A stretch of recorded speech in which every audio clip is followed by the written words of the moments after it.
If you've been on the internet in the last week, you've probably heard the charge. An article in Vancouver Magazine has accused the men of this city of being undateable. It's a complaint that generated a ton of responses in both comment threads and social media, and one thing's for certain: opinions have been heated.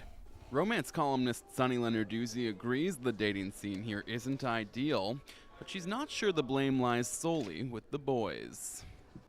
I don't think there's anything wrong with the dating culture in this city. I think there's some improvements that can be made on both sides, for men and for women. Is chivalry dead? No, I don't think that it is. I just think there are some habits that men have gotten into in this city, and that it's become commonplace and acceptable to be a little bit lazy when it comes to dating. But women are equally to blame. We're a little unapproachable in this city, so it makes men feel like they shouldn't put in the extra effort.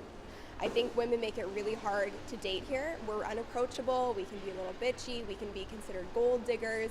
Yes, there are some great women in the city, just like there are some great men in the city, but I think a few bad apples give us all a bad name.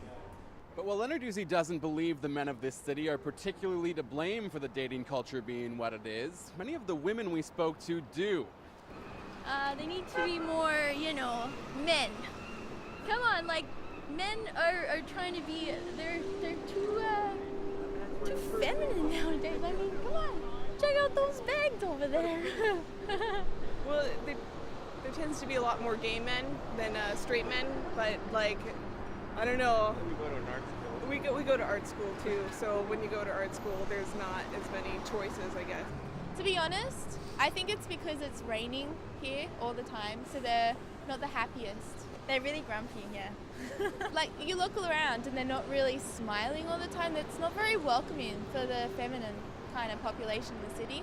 The girls here seem to take quite a proactive approach to talking to men. But I think because of the post-feminist age we live in, obviously men are afraid to be real men. But while the dating scene may have its challenges, it's not entirely hopeless.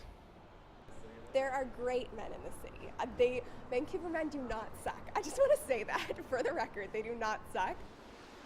Love lives on. Justin Morrisette in Vancouver for BCIT Magazine.